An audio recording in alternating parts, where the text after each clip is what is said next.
hijos de virtud, no mascotas.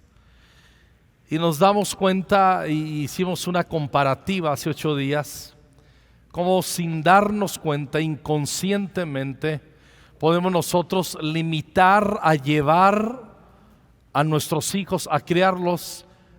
Se oye feo, entiendo, y fuerte, como si fueran solamente una mascota, que los alimentamos, que los bañamos, que los llevamos al veterinario, que los mimamos, que tienen un espacio en el hogar, que se hacen como parte de la familia y todo esto.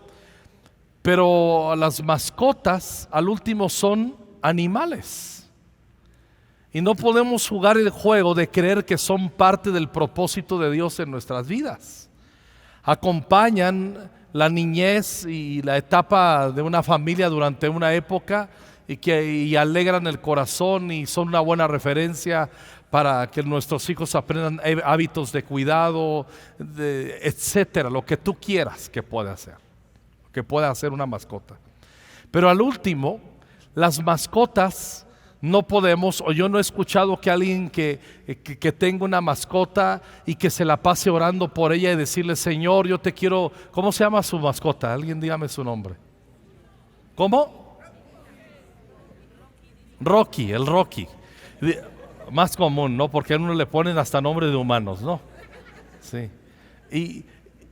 Y llegar y: Señor, yo te pido por el Rocky que lo bendigas y que me des una palabra profética para el Rocky, y quiero pedirte que el Rocky pueda entender en su espíritu y en su corazón que tú le has llamado a ser parte del establecimiento de tu reino, y que tienes cosas grandísimas para él, y que le quieres usar para que muchos conozcan a Cristo por Rocky.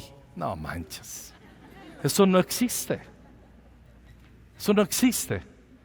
Nosotros tenemos que entender la diferencia entre las mascotas, los animales y los seres humanos. Nosotros y nuestros hijos e hijas que lo son, es el imago Dei. Diga conmigo: imago Dei.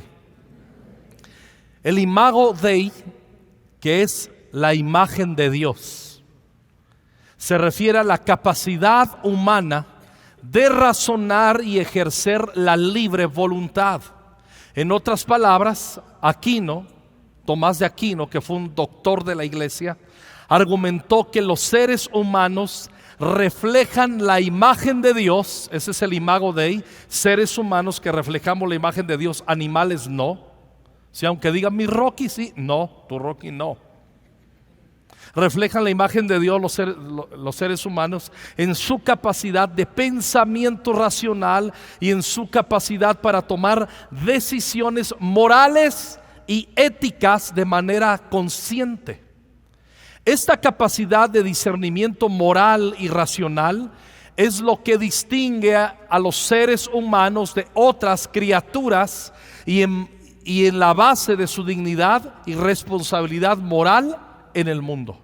Ese es el imago Dei, esa capacidad de discernimiento moral y racional, y hemos sido creados a imagen y semejanza de Dios, lo que ninguna otra criatura que no sea un humano. Y esa es la gloria que portamos nosotros, y esa es la gloria que Satanás se encarga de deteriorar, y que se seguirá encargando con vehemencia de hacerlo. Ahora tenemos que entender en Malaquías capítulo 2, hablando de paternidad, versículos 15 y 16, hace una pregunta el Señor a los matrimonios. En esa época, entre los sacerdotes y en Israel, había una decadencia moral terrible. Y les dice el Señor: ¿no te hizo uno el Señor con tu esposa? En cuerpo y espíritu ustedes son de Él. ¿Y qué es lo que Él quiere? Mire lo que el Señor quiere del matrimonio. Uno de los propósitos principales de esa unión: quiere hijos que vivan para Dios. Escucha bien: hijos que vivan para Dios. Dígalo conmigo: hijos que vivan para Dios. No solamente Dios quiere hijos que vivan para Dios. Por eso, guarda tu corazón y permanece fiel a la esposa de tu juventud, o al esposo de tu juventud. Pues yo odio el divorcio, dice el Señor Dios de Israel. Divorciarte de tu esposa es abrumarla de crueldad, dice el Señor de los ejércitos. Por eso, otra vez, guarda tu corazón y no seas infiel a tu esposa. Y aquí en estos versículos estamos viendo que solo cuando los padres permanecen fieles a los votos de su matrimonio, se cumple el deseo de Dios de que los hijos sean piadosos. Claro que habrá excepciones. Una mujer viuda, una mujer que fue repudiada y menospreciada por su marido, no valorada por ese inútil rata de dos patas, y que ella se convierte en una mujer con propósito, o que él se convierte en un hombre del faro, un hombre con propósito, y sacan adelante y entienden el propósito de Dios para sus hijos, y con la sociedad, con el Espíritu Santo, con fe, con la palabra, trabajando en sanidad y en dignidad en su corazón, logran manifestar esta piedad a los hijos y crearlos en esa piedad. Yo crecí, yo soy fruto de ello. Una mujer piadosa, viuda, que nos enseñó la piedad y nos bautizó en las virtudes fundamentales que ya las veremos ahora, mi mamá. Pero lo ideal que es en el matrimonio, cuando Dios de esa unión quiere hijos que vivan para su gloria, es más fácil cumplir el deseo y el propósito de Dios en los hijos, habiendo guardado, valorado y honrado el pacto matrimonial. Ahora, recordarán, lo mencioné hace 8 días, vino un ángel del Señor, el ángel del Señor más bien, no un ángel, el ángel del Señor, Jesús, y vino y se manifestó a la mamá de Sansón, y luego al papá. Pero a la mamá le dio una instrucción: abstente de vino, abstente del fruto de la vid, porque el hijo que llevas en el vientre será nazareo a Dios desde su nacimiento, y él va a nacer para traer liberación a Israel de la opresión de sus enemigos. Y le hace un requerimiento, le advierte: va a ser un nazareo, lo quiero para mí, es un consagrado, es un hijo que vas a dar a luz, que va a vivir para mí, que va a cumplir su propósito y hacer mi voluntad, y tú debes de acompañarle en esa consagración. Ningún hijo puede lograr el propósito de Dios sin la ayuda y la consagración de sus padres, o muy pocos. Ya son casos en los que viene la redención, viene la salvación y entramos por el poder del Espíritu Santo en ello. Pero estoy hablando de los padres cristianos que entendemos la palabra de Dios. Estamos llamados a acompañar el proyecto y el propósito de Dios de nuestros hijos y de nuestras hijas, siendo nosotros la primera referencia de consagración. Amén. Ahora, ¿qué pasa? Ya les dije que es el imago Dei, que es esa capacidad y ese pensamiento, capacidad de pensamiento racional y capacidad de tomar decisiones, es estar creados a imagen y semejanza de Dios, y nos ha sido reservada esa gracia solamente a nosotros, seres humanos. Ahora, la autodestrucción. Cuando las personas se involucran en comportamientos autodestructivos, con el abuso de sustancias o la autolesión, y ahí entran cosas como la bulimia, la anorexia, el alcoholismo, la drogadicción. Cuando algún ser humano se mete en estos temas, es porque está menospreciando su propia imagen divina al dañarse a sí mismo y alejarse de su potencial para la vida plena y la santidad que trae el Señor. Por eso cuando nosotros vemos en 1 Corintios 6, 9 y 10 que dice: los borrachos no heredarán el reino de Dios. ¿Cómo que los borrachos? Si los borrachos es una enfermedad, no es una enfermedad, es un pecado. Es un pecado de voluntariamente desconectarnos de la virtud del imago Dei, y nosotros no permitir que la imagen de Dios crezca y traiga virtud a nuestro corazón y el fruto de su vida en nosotros. Es una ofensa al Señor, es una ofensa al origen de haber sido creados a imagen y semejanza de Dios, porque cuando nosotros estamos borrachos vamos a perder la cordura y vamos a vivir como cualquier bestia. Tú lo vas a ver. ¿Cuál fue la sentencia de Dios sobre Nabucodonosor? Cuando fue un soberbio y cuando perdió la gloria y la honra al Señor, el Señor permitió que fuera como una bestia. Y hasta que dice, hasta que alcé mi mirada a Dios y mi razón, el imago Dei me fue devuelto. Por esto exalto y glorifico al Señor y todo esto. Entonces tenemos que entender, y voy a tomar como referencia lo que ya hablé de la mamá de Sansón. Dice, tu hijo va a ser nazareo y tú debes serlo también. No vas a tomar vino.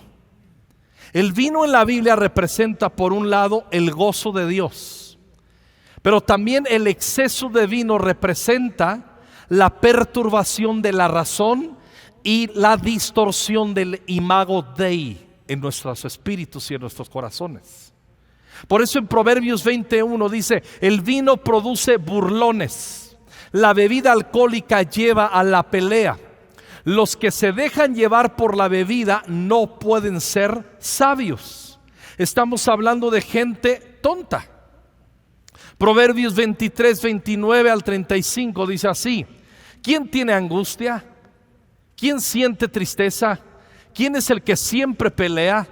¿Quién está siempre quejándose?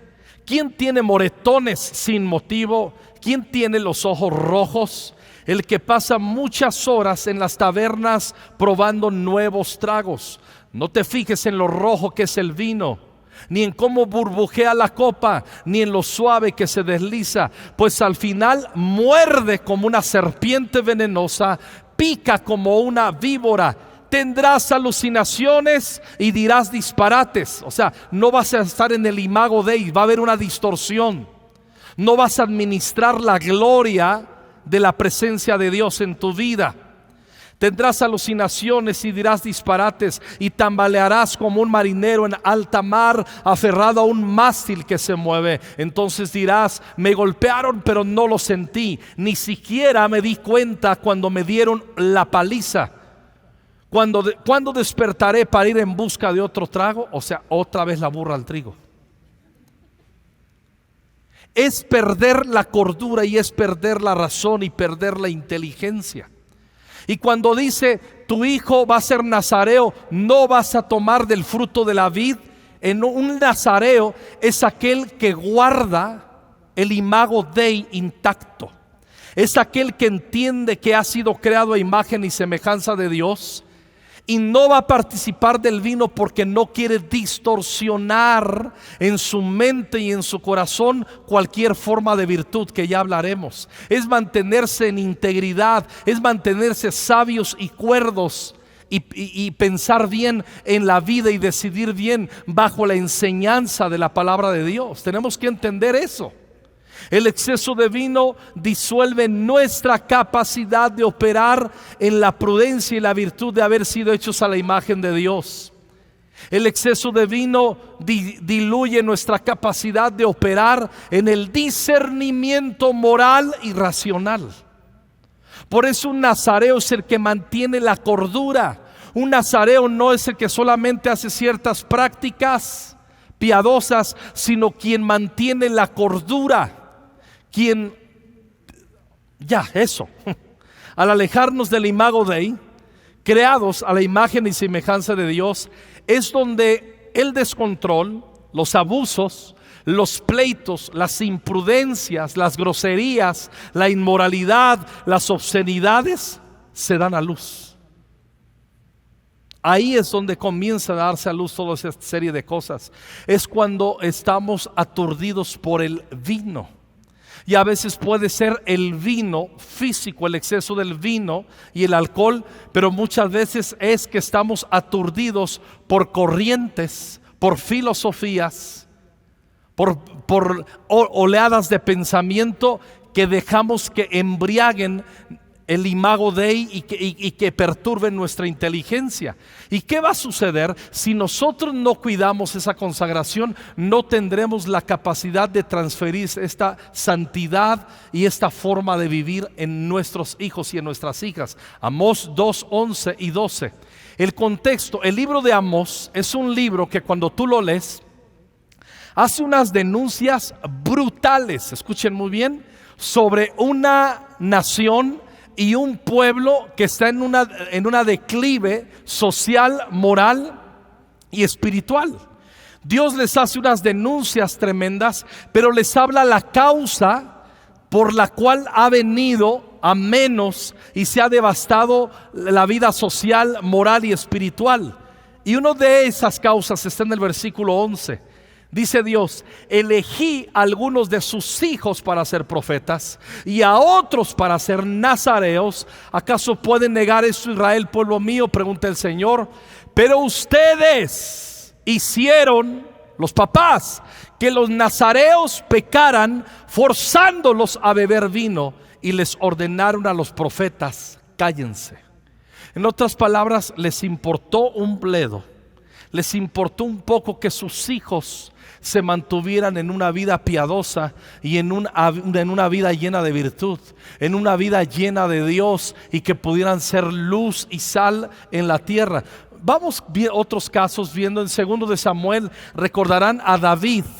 Se mete con Betsabé, adultera con ella, queda embarazada Betsabé. Cuando se entera David de eso, hace traer a Urías Eteo, el esposo de Betsabé, y lo hace traer del campo de guerra, y lo incita a que se vaya a acostar con su mujer, porque haciendo cuentas pues va a salir que el papá pues es el marido. Pero se encuentra con la sorpresa que Urías Eteo, cuando tú lo lees en 2 de Samuel 11, esta historia, vas a encontrar que Urías Eteo le da una lección de lo que es mantener la dignidad y el imago Dei, la sobriedad.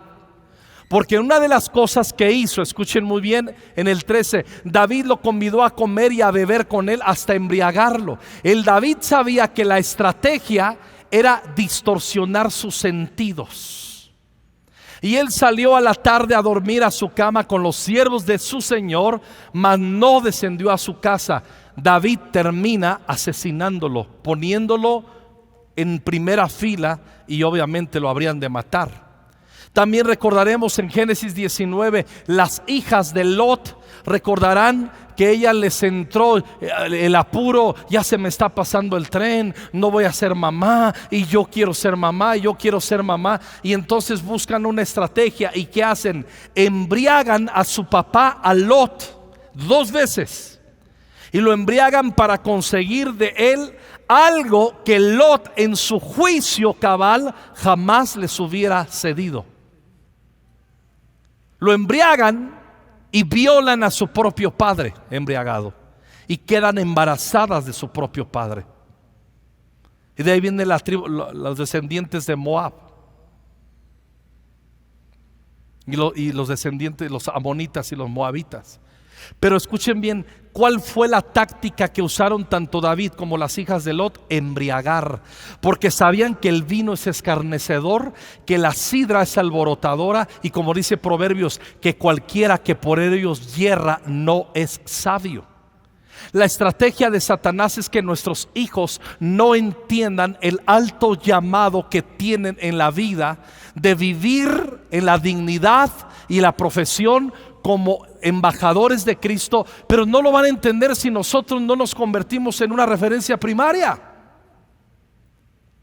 Y estamos viviendo tiempos, miren, yo nunca he encontrado, escuchen bien, estoy hablando con conocimiento de causa y consciente, y me hago responsable de lo que voy a hablar. Nunca he encontrado como post pandemia que se diera tanto a luz tantos hombres que serán muy picudos en lo que hacen, en sus oficios y profesiones, pero no tienen la capacidad de hombría en sus vidas, no tienen virtudes fundamentales desarrolladas, porque viven en la embriaguez y en el engaño del mundo y en la embriaguez de ellos mismos. Y ahora estamos encontrando de moda, pregúntenle a Misa y a Caris, yo lo veo en algunos grupos Conexión, que he tenido que hacer amonestaciones directas desde el púlpito, que algunos grupos Conexión, sobre todo los matrimonios más jóvenes, una no es ninguna, 2 es la mitad de una, y empiezan a jugar con el tema y terminan distorsionando la virtud de la vida de Dios en ellos, y no se dan cuenta y comienzan a contaminar a sus hijos. Tonterías. A mí me ha tocado Predicar en congresos donde algunos de los oradores más jóvenes y que son muy picudos en las redes, wow, miles y todo eso, cuando terminan de predicar se van al bar. Yo los he visto. Se van al bar y empiezan a alcoholizarse y al otro día vuelven a predicar como si nada. Pero el problema es ese viejo canoso panzón que es un religioso. No, simplemente soy un hombre sobrio, nazareo, que quiero mantener la profesión de mi llamado intacta y en testimonio para la gloria de Dios y referencia de mis hijos y de los que pudiera ser un testimonio. Y ellos juegan con ello. Tarde o temprano caerán, algunos ya. Tarde o temprano, porque Dios no puede ser burlado. Si hay algo en Conquistando Fronteras que tenemos un desafío, todos en comunidad, hombres, no me dejarán mentir, es que procuramos empujarnos y ayudarnos a la hombría. Aquí en esta iglesia no le acomoda venir a hombres que les gusta embriagarse de vino. Les parece muy pesada esta iglesia. Les parece que somos demasiado radicales o religiosos. No, ellos son demasiado tontos.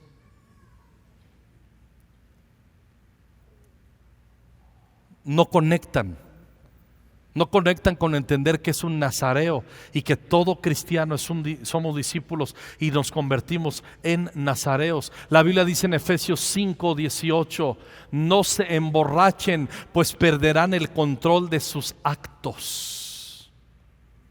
Por eso un nazareo no podía tener contacto con el vino, porque iba a perder el control de los actos, y alguien que está descontrolado no puede desarrollar las virtudes fundamentales, las cuales voy a referir ahora y termino con eso.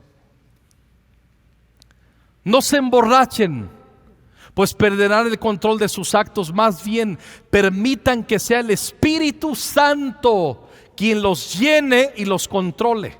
Está diciendo ese versículo el apóstol Pablo: o los controla el Espíritu Santo, o se descontrolan con la embriaguez y van a perder ustedes el control de sus actos y van a terminar viviendo como animales.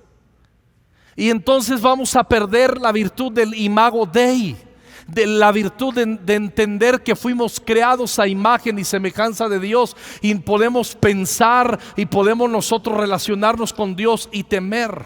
Los padres sobreprotectores le dan o permiten que sus hijos tomen vino, tanto de ideologías como en lo natural. No lo ven mal, no hay problema, pero ya leímos lo que nos refiere la palabra de Dios acerca del vino.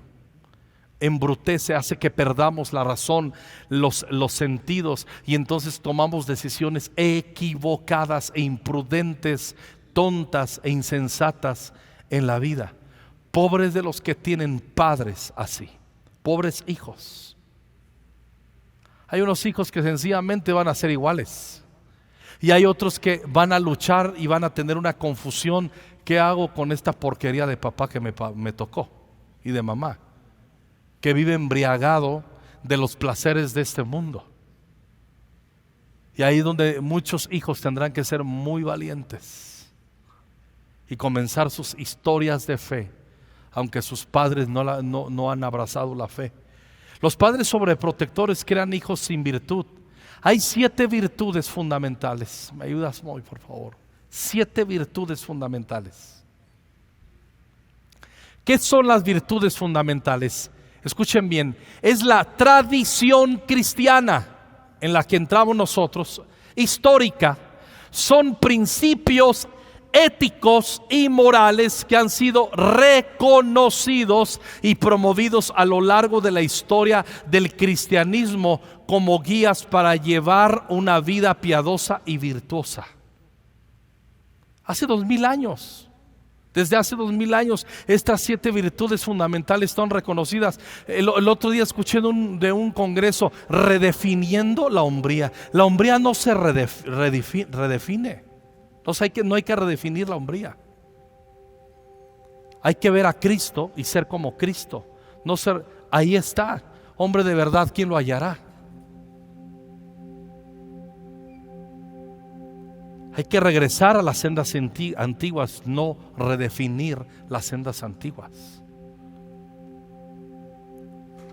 Estas virtudes se basan en la enseñanza de Jesucristo y se han desarrollado a través de la reflexión teológica y filosófica de pensadores cristianos a lo largo de los siglos. Esto está calado, esto es irrevocable, esto es, y se acabó. Hay cosas que ya están establecidas. Las mesas tienen 4 patas y se acabó. ¿Sí me explico?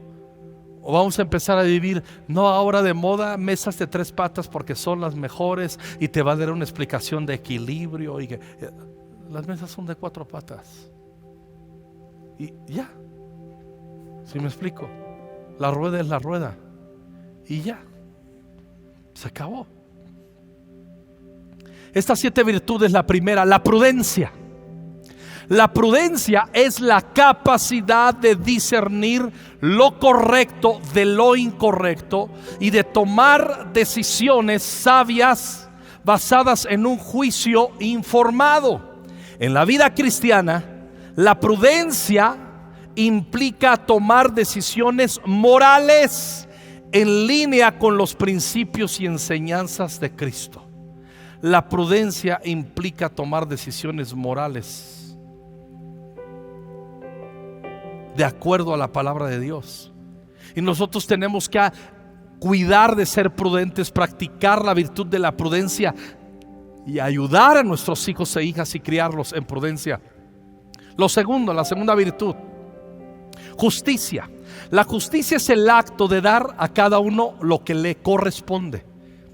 En la vida cristiana, la justicia implica tratar a los demás con amor y respeto, siguiendo los mandamientos de Dios y actuando de manera justa en todas las relaciones y transacciones. Justicia. Tratar a los demás con amor y respeto. Les decía el otro día, vivimos en una generación en que los niños ya ni saludan. O sea, pueden entrar y buenas tardes, ni te contestan, o ellos llegan. Qué esperanza que sean amables, y en justicia dar honor a las personas diciendo buenas tardes. Eso ni existe. Ahí tienen su mendiga tablet y su teléfono, y de ahí no lo sacas a los muchachitos taraditos, más sus papás que lo permiten. Permítelo con límites. La justicia es actuar de manera justa, obviamente, en las relaciones y transacciones. Y nosotros tenemos que entrenar a nuestros hijos y a nuestras hijas en que sean justos, que no sean tranzas, que practiquen la justicia. En Miqueas dice: oh hombre, ¿qué pide el Señor de ti? ¿Qué te ha mostrado? Y solamente que pide hacer justicia, amar misericordia y que seas humilde delante de Él. La vida se trata de hacer justicia, amar misericordia y ser humilde delante de Dios. Esa es la ecuación. Pero hablando de la tercera virtud fundamental, desde hace 2000 años, practicada por todos los cristianos en todas las épocas y que seguirán siendo las 7 virtudes fundamentales, la fortaleza. La fortaleza es la virtud que nos permite enfrentar desafíos y dificultades con valentía y perseverancia. En la vida cristiana, la fortaleza implica resistir la tentación y mantener la fe incluso en momentos de adversidad. Enseñarle a nuestros hijos a decir radicalmente no y enseñarles a que sean resolutivos en temas de santidad. Y si perezco, que perezca. ¿No dijo la reina Esther así? ¿De quién aprendió? De Mardoqueo, su padre. Mantener la fe incluso en momentos de adversidad. Y esa fortaleza nosotros la enseñamos a los hijos. en los desafíos, en las dificultades, recordarles que actúen con valentía y con perseverancia. Ahora en este tiempo está el fenómeno al alza y como nunca de las mamás, ¿cómo le llaman en los psicólogos? Las mamás, se me fue la palabra, devoradoras, que son las que son tolerantes con sus hijos hasta el gorro, como Rebeca en la Biblia con Jacob. Jacobito, Jacobito, le van a dar la bendición. Mami, pero ven, disfrázate de tu hermano Esaú. Pero mami, no está bien, disfrázate de tu hermano Esaú. Tú eres lampiño, pero tú ponte esto, ponte ropas que huelan a Esaú. Tu papá al cabo que está ciego, hazle chapuza, que la bendición te caiga a ti, porque tú eres mi favorito, tú eres mi preferido. Y hacen chapuza y hacen trampa. Esas son las mamás devoradoras que permiten que sus hijos consigan lo que no les es permitido, aunque hagan trampa, chapuza. Y a sus hijos si les dicen, no, tu hijo hizo esto, no. Aquí en la iglesia pregúntenle a los pastores de jóvenes y a todo el staff de líderes de jóvenes. Tenemos una bronca con las mamás devoradoras aquí en la iglesia, brutal. No, mi hijo no. Mira, aquí están los pastores de niños y Lala está todo lo que da. Sí, cierto. Pues claro que sí, cierto. Mi hijo no hizo nada. O sea, son capaces hasta pensar de cambiarse de iglesia por ser mamás devoradoras, porque no soportan que a sus hijos tengan el desafío y la dificultad de la confrontación de sus errores. Y eso no puede ser.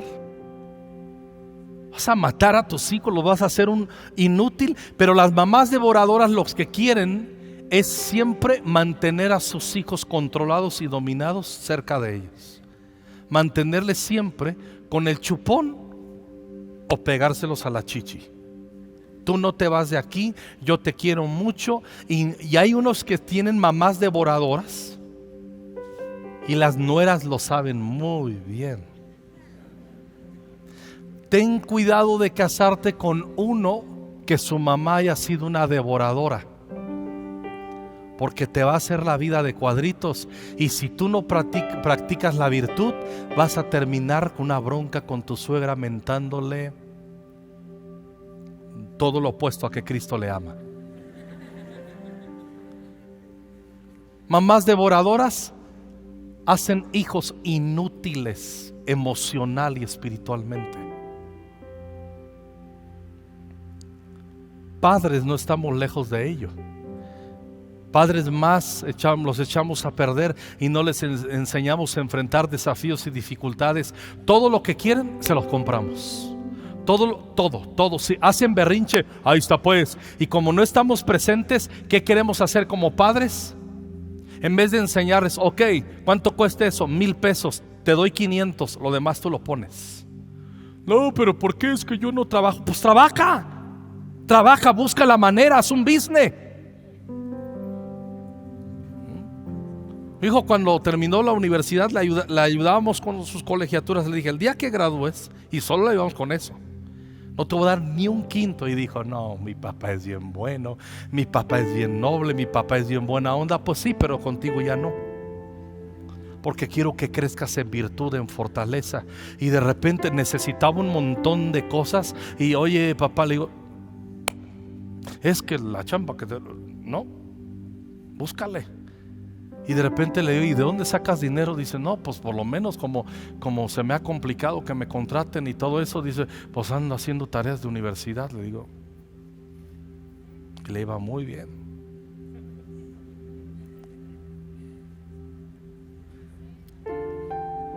Deja que tus hijos tengan crisis. Ay, mi niño no puede pagar la renta. Ven, te sirve que te trae los chatitos a la casa. Los chatitos, ni que la abuela. Habrá momentos especiales y específicos y temporadas tratadas y con límites. Lo entiendo, no me cierro, pero tú no puedes decir, pues ya construye allá arriba. Devorador. ¿Cómo que construye arriba? Búsquese dónde. Habrá casos que sí se presta, pero de veras una independencia. Ya respiraron unos. Sí. Deja que tus hijos sean bautizados en la virtud de la fortaleza. La templanza, la siguiente virtud fundamental. La templanza se refiere al control de los deseos y apetitos para evitar el exceso y la indulgencia. El pretexto, sí, no, está bien, no hay problema, no hay bronca, hijo. La autoindulgencia. En la vida cristiana, la templanza implica la moderación y la autodisciplina en todas las áreas de la vida, incluyendo la comida, la bebida y el placer. Es enseñarles a los hijos la importancia de los límites en todo. Si tú dejas que tu hijo haga lo que se le pegue su gadarena gana, como el endemoniado gadareno, lo único que va a pasar es que tú vas a perder a tus hijos. Y si tú no los entrenas alrededor de la virtud de la templanza, tus hijos no van a saber límites. Tus hijos no van a poder decir stop cuando les dé el calentón con la novia y con la novia, con el novio. ¿Me explico? Tus hijos no van a, si no practican la templanza y no los supervisas en la templanza, se van a seguir mandando fotos enseñándose.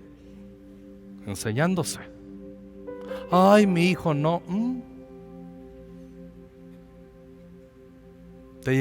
Muchos de ustedes se llevarían muchísimas sorpresas con ese telefonazo que le pusiste a tu hijo y a tu hija en la mano.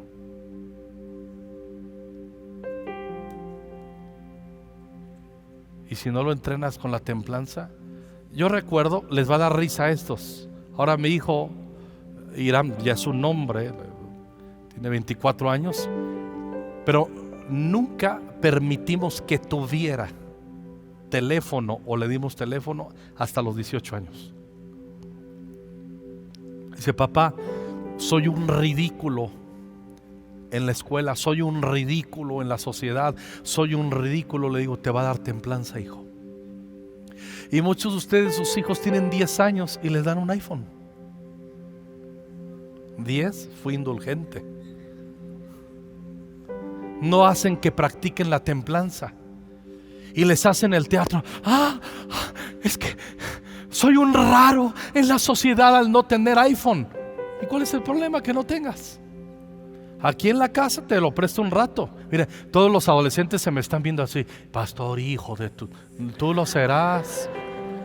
Tú lo serás. Botellita de Jerez. Todo lo que digas será al revés.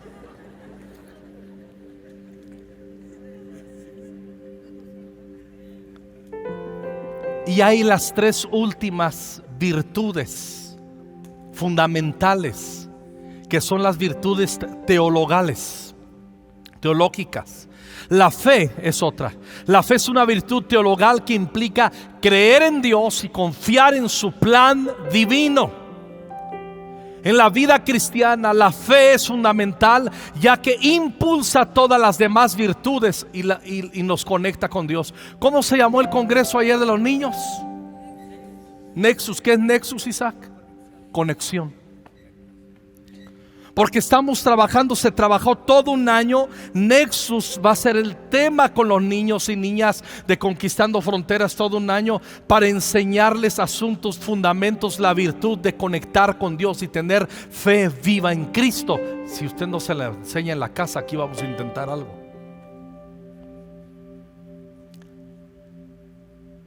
La esperanza, otra virtud fundamental, es otra virtud teologal que nos lleva a confiar en la salvación de Dios y en su promesa de vida eterna. En la vida cristiana, la esperanza nos da la fortaleza para enfrentar los desafíos y las dificultades con confianza en el futuro. Hay mucha gente que se aleja del Señor. Hay muchos de sus hijos que se han alejado del Señor porque no los bautizaste en la virtud de la esperanza. No les dijiste que la esperanza no avergüenza. No les modelaste que la esperanza no avergüenza, que les enseña a confiar en la salvación y en la promesa eterna de la vida eterna. Y entonces cualquier circunstancia y desafío en la vida no tiene nada que ver el Señor Jesús, no tiene nada que ver la iglesia. Cualquier dificultad, seguimos adelante, prosigo a la meta, hijos. Así tienes que criar a tus hijos. Pero de repente tus hijos, es que siento que el Señor no me ha contestado. Yo quería a Juanita, tan bella, sus ojos, su boca, su cuello, sus caderas, pero Dios no me la concedió. Me alejo del Señor. Idiota. Es increíble. Pero todo eso es el fruto que a veces no nos estamos ocupando de criarlos en las 7 virtudes fundamentales a nuestros hijos. Somos tolerantes porque nosotros somos débiles en ello, pero un día cobraremos facturas si no nos dedicamos a criarles de esta manera. Y por último, el amor, expresado más bien con caridad. La caridad es el amor incondicional que se extiende a Dios y a los demás. En la vida cristiana, la caridad es la virtud suprema, ya que nos llama a amar a Dios sobre todas las cosas y a amar a nuestro prójimo como a nosotros mismos. Esa virtud tiene que estar bien sólida en el corazón. O sea, tus hijos tienen que entender cuando viene fundamental, cuando viene el congreso de mujeres, que tienen que ceder 2 o 3 noches su recámara y no hay ningún problema. Y muchos de ustedes, ay, no puedo hospedar porque a Petrita su recámara. ¿Y dónde duerme mi niña? Que duerma en una colchoneta en tu cuarto por 3 días, no pasa nada, y le vas a ejercitar en la virtud de la caridad y del amor al prójimo. Pero no quieren tocar a sus hijos, no quieren incomodar a sus hijos para bendecir al prójimo. La semana, el martes, tuve que hacer una oración como pastor y se unieron muchos en fe a pedirle perdón al Señor. Le pedimos perdón al Señor. Escuchen bien, teníamos que sembrar una iglesia de miles de miembros. Teníamos que sembrar 230 libros de 300 pesos. En otras ocasiones lo hacíamos en 5 minutos y pasaron semanas. Y eso tú no te das cuenta que lo observan tus hijos, que cuando el pastor dice, hermanos, vamos a sembrar libros de 300 pesos para la base misionera de Roca Blanca, porque los chicos no pueden y son de los grupos indígenas que bajan al Instituto Bíblico a prepararse y todo eso. Y hermanos, si es necesario, y tus hijos voltean a verte, o tus hijos que son más grandecitos siempre se están preguntando, ¿y papá y mamá fueron capaces de sembrar 300 pesos? Entonces no quieras que tus hijos sean generosos. Eso sí, pero les enseñas a tus hijos que todo el mundo les debe algo. Oiga, pastor, ¿cómo ve? ¿Me da chance de andar buscando para pedirle una beca a mi hijo? Entre varios hermanos que tienen varo en la iglesia. Estás perdidísimo. Estás perdidísima. Yo honro a todos aquellos que practican el amor expresado en caridad hacia el prójimo. Las virtudes fundamentales son consecuencia de la vida en el Espíritu Santo.